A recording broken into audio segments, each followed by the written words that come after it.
So, like we said, welcome to the Holly Jolly Sports Rant. Steve putting that song together. Steve, also a Thank you. man of his word, who owed me a bottle of Jameson and came I don't through. even remember why. I think you lost in fantasy football, and your whole Oh, life that's what started it to is. spiral out of control, and then you started throwing up and drinking saltines, and we were all very worried about you. Saltines. You were That's drinking them, about it's true, what I and eating needed. them.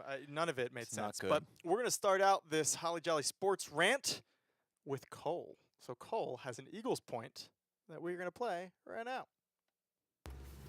All right, look, I'm a diehard Eagles guy.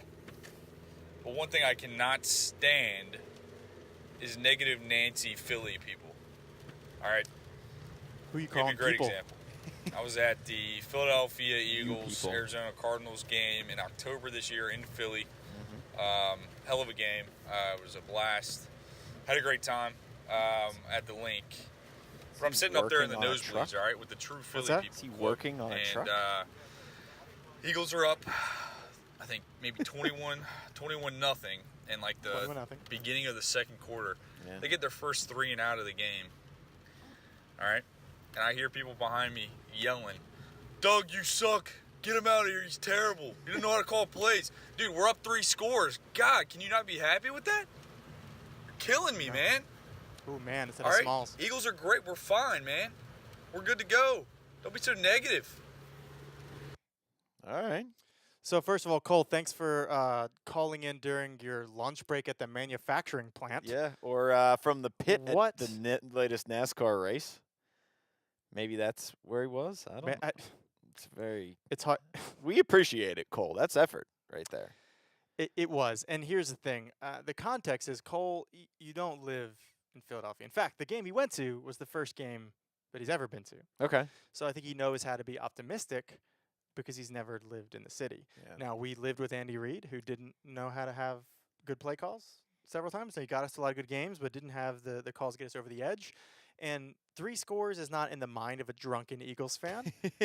They sometimes forget the score. This whole season, we forgot that we won as many games as Yeah. we have and Yeah. forgot we had a good team. So it's just natural. Like, you know what? This could come back to screw us because it has several times over the course of our lives. The only thing I can say is sometimes you just had to be there, those kind of jokes. Sure. Yeah. And sometimes you had to live in the city to experience that heartbreak because I don't know. Cole, you tell me when you're optimistic and all the other seasons ended in not success. But what did you move on to? There wasn't other Philly teams to move on to give you that happiness like, unfortunate Pittsburgh can always just count their rings. But that's my thought. I don't know. You tell me. Steve actually lives in the city now, and I moved away from it, so I guess maybe more optimism will rub off on me. Yeah, I'm not surprised that someone would have this rant, but honestly, this year is the most optimistic I've ever heard any Eagles fans. And it took a few weeks to get into it, right? Obviously. But because they did the same thing last year, right? They came out against the Steelers and crushed it. And everyone said, maybe this team isn't so bad. And then it was like, no, they are that bad. They are. But, yeah, okay, so Doug Peterson still not 100% sold on his in-game management. That sounds familiar about some other coaches we like. But, hey, you know what? You're at a game. Like, that's going to happen. Everywhere you are, Yeah. someone's going to be people at Ohio State complain. You're good. Complain about Urban Meyer. Like, bro got you to a lot of things that you wouldn't have had without him. Like, you shouldn't be complaining about him. Yeah. Like, no matter what level of success. There are probably people, if Alabama had not made the playoffs this year, that would have been calling for Nick Saban to leave because he's too old. Yep. Now, with all that said, Cole's probably right.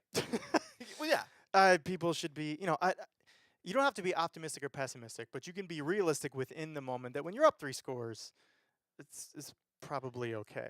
I know you well enough to know you don't believe that. So let's actually go to the not next damn- one. Here's what we got for you, Cole. Since you think everybody's a negative Nancy, Everybody is. why don't I share with you another fellow Philadelphian? He may live in L.A. now and have his own podcast. So shout out to the Sports Gambling Podcast. Look at me, big fancy and man. Big Fancy Man. And here it is, Cole. Here's the proof that not everybody's a negative Nancy.